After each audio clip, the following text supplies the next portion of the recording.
Hello and welcome to the 12th episode of the Eternal Top 10 series. In this series I talk about the 10 cards with the most competitive success in Eternal's history that fulfill a certain condition. In this case they had to be a multifaction unit.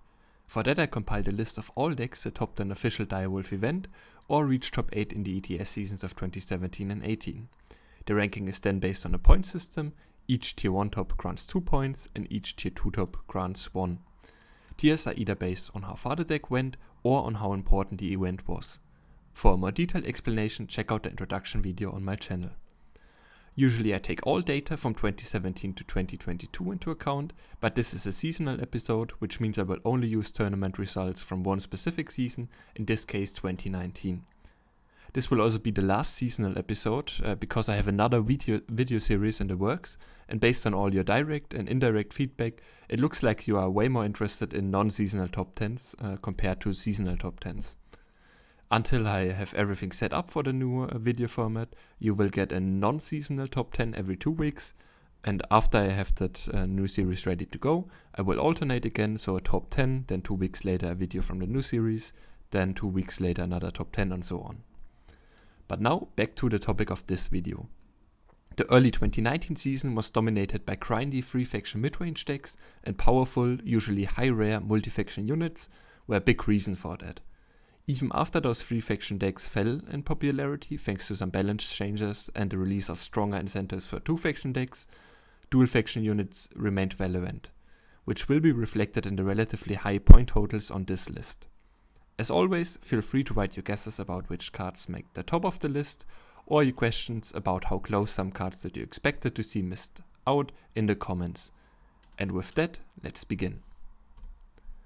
We start with Champion of Chaos. She's a 3 power, 1 fire and 1 shadow influence 3/3 EI unit, and while you have at least 3 fire influence she gets +1/+1 in Overwhelm, and while you have at least 3 shadow influence she gets +1/+1 in Deadly.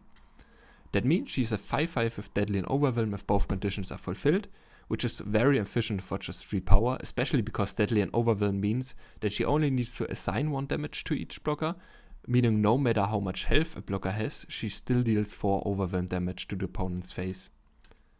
But at the start of the 2019 season, Chacha, as she's usually called by the community, was still nerfed to only gain attack at the influence thresholds, not health, which was enough to keep her from seeing any play, because that meant that she died to commonly played removal like Torch, Hailstorm or Display of Instinct, even if you had all the influence requirements fulfilled. After the nerf got reverted in late April 2019, Sonska Acro, which barely saw any play in the first few tournaments of the season, immediately became one of the most played decks, and Chacha was a 4-off in every single list. Most of them went for a slightly slower approach than former Sonska Acro lists by cutting all the 1-drops. We will see one of the main reasons for that on the list later. And instead they played powerful 4 and 5 drops like Eclipse Dragon or Vara Vengeance Eager, who used to be a 3/4 instead of a 3/3. The format still had good answers to Chacha after the revert, like Vanquish, Valkyrie Enforcer, Permafrost or Desecrate, which used to be a 2-cost slow spell. But she was way more difficult to block efficiently or to kill with damage-based removal, like the aforementioned Torch or Hailstorm, which coupled with a low cost made her a premium threat for Stonescar decks. Next up we have another set 1 card, Black Sky Harbinger. It's a 6 power, 1 primal and 1 shadow influence legendary 4/5 unit with flying and lifesteal that deals 1 damage to all enemies on summon. Harbinger was a staple in Fel midrange decks since set 1 and even got buffed in early 2018, so it remained widely played in Fel midrange decks despite the game getting faster. But Fel midrange was only sparsely played in 2019. Instead, most of Harbinger's points came from JPS Reanimator, which was basically just Fel Reanimator that splashed 4 copies of Privilege of Rank, because that used to cost 3, but it drew 2 Justice Sigils instead of 1. So if you discarded it with like 1 discard effect, like Sporefolk, you would just get to draw 2 Justice Sigils for free. The deck tried to set up its Void in the first few turns with cards like Sporefolk, to then go for a huge reanimation chain on turn 5 with Grasping at Shadows, which you had 7 copies of, thanks to the fact that you could play a card in the main deck and market as long as you played only single faction merchants back then, in this case Carandon Merchant. So you played 3 copies of Grasping in the main deck and 1 in the market, and you had 4 copies of Merchant, so you basically had 7 copies of Grasping at Shadows. In the best case, Grasping would revive Vara Fate Touched, who would then revive a Sindel Revealed, and because Vara used to trigger on every Shadow unit you played, not just the first each turn, and because as Sindel's tokens used to have Shadow Influence instead of being factionless, you could then revive up to 2 more Shadow units with Vara. Harbinger was a great target at that point because the lifesteal could help you stabilize after not doing much for the first few turns of the game, and because dealing 1 damage to the enemy player would trigger a Sindel's draw effect.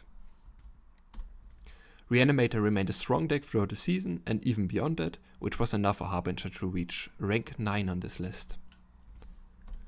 On rank 8 we have our second and, spoiler alarm, last champion on this list, Champion of Fury. He's a 2 power, 1 fire and 1 primal influence 1/1 rare unit who gets 1 attack and charge while you have at least 2 fire influence, and +1 attack and overwhelm while you have at least 2 primal influence. But in the 2019 season, Chafu was still a 2/2, which meant with both influence gates unlocked, he was a 2-cost 4/2 with charge and overwhelm, which was an absurd rate compared to almost all other 2-drops of the time. As you can imagine, that meant that Chafu was an absolute staple in every Acro deck that could realistically get at least the fire influence gate on turn 2 or 3 consistently. That includes Skycrack Yetis, in which he was even better thanks to his Yeti unit type, and Skycrack Acro, and it even includes 3 faction Acro decks, and most importantly FPS Haunted Highway. That deck combined aggressive cheap units like Champion of Fury with finishers like Haunting Scream, which used to cost 2 power and only revive up to 4 cost, and Vicious Highwayman with sacrifice synergies like Madness and Combust. Next up we have Daria, Warrior Poet. She's a 4 power double fire and double time influence 3/4 legendary unit with Berserk, Deadly and Pledge, and you can pay 2 additional power as often as you like when you play her to give that many of your other units Berserk and Deadly. Daria was released right at the start of the 2019 season, but it took her a bit to find success because Brax's midrange wasn't very good at the start of the season, and FTP midrange usually went for better units with easier influence costs instead, like Sandstorm Titan or Moonstone Vanguard. But that changed with the release of Glasshopper and Gunrunner in the Homecoming campaign at the end of March 2019. They made any card with Pledge a lot more valuable because you needed a high amount of Pledge units to consistently Pledge on turn 1. Just a reminder, Pledge just means you can play the card on turn 1 as an undepleted sigil of one of its factions. So you could play Daria on turn 1 as a fire or time sigil. And you really wanted to Pledge on turn 1, otherwise Glasshopper and Gunrunner were a lot worse. So you had to play at least around 16 copies. That was kind of the consensus at the time. 16 copies of Pledge cards. And Daria was one of the best options. She was already a solid card on her own, but being able to play her on turn 3 with Glasshopper, and the strong combination of her Deadly with the quick draw from Gunrunner or the Overwhelm from Cicalis made her powerhouse in Brax's Pledge, the deck in which she got almost all of her points in. That was enough reason for a nerf to a 5-cost 3/5 towards right before the World Championship Finals, which, alongside other nerfs to Praxis, made the deck unplayable for the finals. On rank 6 we have our first and only 3 faction unit on this list, Taliyah, Herald of War. He's a 7-cost double fire, double time and double primal influence 7/5 legendary unit with charge and overwhelm, and when he dies he summons 2 4/4 Runestalkers with flying. Like Daria, Taliyah was released in set 5 Defiance right at the start of the 2019 season, but in contrast to her he had most of its stops in the early stages of that season. He, and with him FTP midrange, wasn't very well represented in the first ICQ he was legal for in January 2019, but thanks to a buff to Taliyah and to some nerfs to the dominant FGS midrange decks of the time, FTP midrange became way more popular in February 2019. At the start, Taliyah was often played in the main deck, usually at 2 or 3 copies, but later on people preferred him in the market. The combination of charge and overwhelm meant that he could put on a lot of pressure on the opponent or kill bigger sides, And with the exception of a few removal options like Equivocate or Desert Marshal, he would always leave a big threat behind thanks to his Entomb ability. In grind games, you could even copy him with the mirror image from Howling Peak, which was very tough to beat for most decks. FTP midrange remained playable throughout the rest of the year, but it fell off a little bit thanks to some nerfs and the release of the Homecoming campaign. Next up we have Vicious Highwayman. He's a 4-power, double fire and double shadow influence 4/2 legendary unit with charge and warcry. On summon he deals 1 damage to an enemy, and when an enemy unit dies he gets lifesteal and quick draw for the rest of the turn.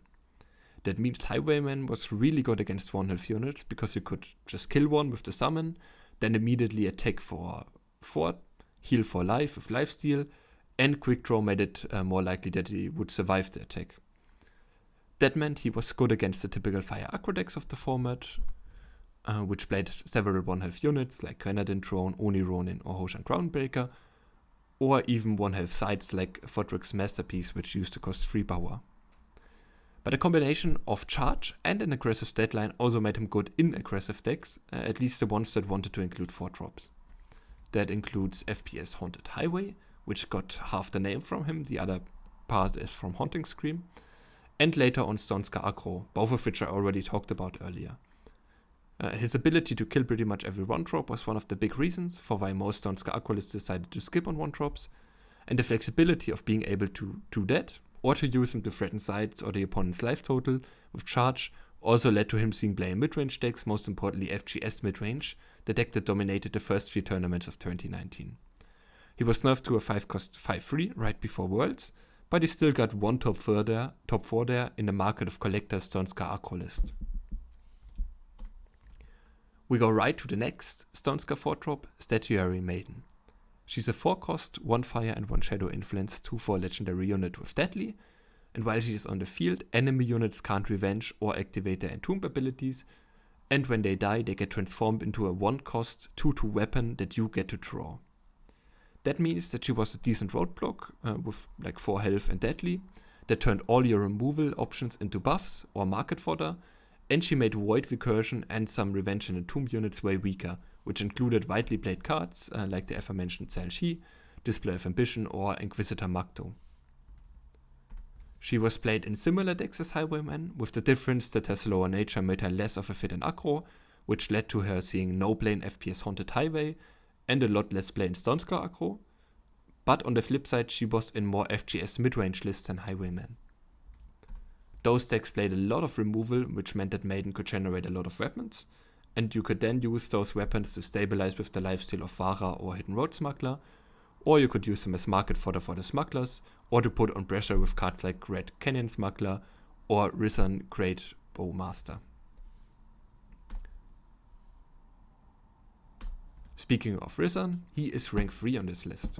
He's a 6-power, double fire and double justice influence 5/4 legendary unit with flying. On summon he deals 3 damage to an enemy, and while you have at least 6 spells in the void, he gets lifesteal. In the first 2 tournaments of the 2019 season, he only needed 3 spells for lifesteal, which was very easy to achieve for a deck like FGS midrange, his most important home. That deck just needed to play a few treasure troves from Xo, who used to draw a treasure trove on Fate, and use some cheat removal like Torture Vanquish, to have a lifesteal Risen on curve who could then kill a smaller unit or side, or deal 3 to the opponent while immediately gaining you 3 life. The nerf in January 2019 definitely hurt his, and in addition to other nerfs, FGS midrange playability, but the deck still remained an important part of the meta, and Risen remained a staple in it. He also played a very important role at the World Championship Finals, because Direwolf nerfed the biggest role players leading up to Worlds, including Horror midrange with nerfs to Corviate Palace and Shelterwing Rider, Horror Control with nerfs to Sweatia Sanctum and Martyrs Chain, Stonska aggro with nerfs to Highwayman and Vara, and Brex's Pledge with nerfs to Daria and Moonstone Vanguard. While they reverted a nerf to one of Eternal's most iconic cards, Icaria the Liberator. She was nerfed to 8 cost in 2018, but they reverted her back to 7. And with Icaria restored and all those other decks nerfed, most of the world competitors decided to bring a deck to finals that barely saw any success in the 2019 season, leading up to the finals, despite winning the ETS World Championship 2018, Rakano Valkyries. That was a mid-range deck with several Valkyries like Rizan, Ikaria the Liberator or Valkyrie Enforcer, and Ikaria Valkyrie Captain as both a Valkyrie payoff because she could buff Valkyries in your hand, and a way to ramp into the bigger Valkyries. You also had additional ramp with the ultimate of Bullet Shaper, who used to be a 2-cost 2-free, who was especially good with Pre-Nerf Privilege of Rank, which, as I said earlier, was a 3-cost spell, but it drew 2 Justice Sigils instead of 1. So you could use Bullet Shaper's ultimate, discard Privilege, gain 2 power for the rest of the turn, and draw 2 Justice Sigils. Additionally, you also had a market copy of Reclaim as your ramp, so you could play a turn 3 Merchant or Smuggler, get Reclaim, and then on next turn attack and activate Reclaim to immediately play 2 Justice Sigils from your deck. The high number of spells in that deck meant that Rizan could realistically get lifesteal even after his nerf, and the free damage could kill small Ikarias or unbuffed Valkyrie Enforcers in the mirror match. On rank 2 we have another Rakano card, Red Canyon Smuggler. She's a 3-cost, 1 fire and 1 justice influence 2/1 rare unit with double damage, and on summon you can swap a card from your hand with a fire or justice card from your market. In 2019, the only ways to access the market were the original single faction merchants, like the aforementioned Carrington merchants, and the 10 smugglers, 5 of which got released at the start of the 2019 season, including Red Canyon Smuggler, while the rest got released towards the end of the season in set 6 Dark Frontier. Back then, up until the spring of 2020, decks with just a single faction merchants could play copies of the same card in the main deck and the market, while decks with smugglers couldn't, which was a huge downside for smugglers, one which made them especially worse in decks that wanted to see a specific card very consistently, like the aforementioned Grasping at Shadows in Reanimator decks. But to make up for that, they could grab cards of 2 factions instead of just 1, and they also had a very strong baseline on release. A Red Canyon Smuggler was a 2-free double damage instead of the 2/1 she is today, for example. Both those upsides made them very attractive for 3 faction midrange decks, most importantly FGS and FTP midrange, and in the case of Red Canyon Smuggler, of course FGS, only FGS. FGS could play up to 8 smugglers for Red Canyon and 4 Hidden Road that could grab Justice cards, which meant they had a very consistent access to cards like Harsh Ruler Vanquish, and they could also both grab any dual faction card in their 3 faction pair, for example Statuary Maiden or Regent's Tomb, because they always shared at least one faction with them, like Red Canyon Smuggler shares Fire with Maiden and Justice with Regent's Tomb. Red Canyon was slightly more important than Hidden Road Smuggler in FGS midrange because only she could grab Boar, and because she could end games extremely fast with a market copy of Deepwatch Blade. Because she had double damage, so with Deepwatch Blade she was a 7 attack unit with double damage and Overwhelm, which was a lot of damage. In addition to being a staple in FGS, she was also widely played in Rakano Acro, in some Rakano Valkyrie lists, although most of them preferred to play Winchester Merchant for the 3+1 access to critical cards like Ikaria. And Smuggler was also played in other 3 faction midrange decks with Rakano Influence, for example FGP midrange. I'll shortly go over the 3 other smugglers who would have made this list as well. Hidden Road was played in FGS midrange too, but contrary to Rakano, Archenport was almost never played as a 2-faction deck in 2019, so he had less tops than Red Canyon Smuggler. Howling Peak and Crater Valley both saw play in FTP midrange, which usually preferred the Smuggler combination over Merchants, although they sometimes played Merchants in addition to the Smuggler. Smugglers do have even more market access, which made sense because those decks had access to more Fate cards, which are free market fodder, and Jotun Hurler, who used to draw a Snowball on Fate, and Xur of the Endless Horde, who used to draw a Treasure Trove on Fate. Additionally, Howling Peak Smuggler was also played in the Skycrack Aggro and Skycrack Yetis, and other 3 faction midrange decks like FGP or FPS midrange, while Great Valley Smuggler was also played in the Legion midrange, Legion Shimmer Pack, and TPS Red Cage decks. Our rank 1 spot has the same number of points as Red Canyon Smuggler, but slightly more tops, which is the deciding factor in this case. It is, as many of you might have already guessed by now, Heart of the Vault. Heart of the Vault is a 6 power, triple fire and triple time influence 6/6 legendary unit with warp, and on summon it deals 2 damage to an enemy, draws a card, and reduces the cost of the card it draws by 2. That mix of insane value with warp and card draw, and really good tempo with immediate damage and cost reduction, in addition to a 6/6 body, made it a perfect card for any midrange deck that could play it. At the start of the 2019 season, that was mostly FTP midrange, despite the hefty influence cost of Hard. A strong unit that could outgrade other midrange decks while also stabilizing against faster decks was exactly what the deck wanted. Hard could draw into cheap interaction, like Equivocate, Torch, or Permafrost, and then that interaction would be free because of the cost reduction. And in grindy games, you could even bounce it back with Display of Instinct, or copy it with Mirror Image from Howling Peak to get even more value. After the release of Homecoming, Brax's Pledge became Hard's most important home.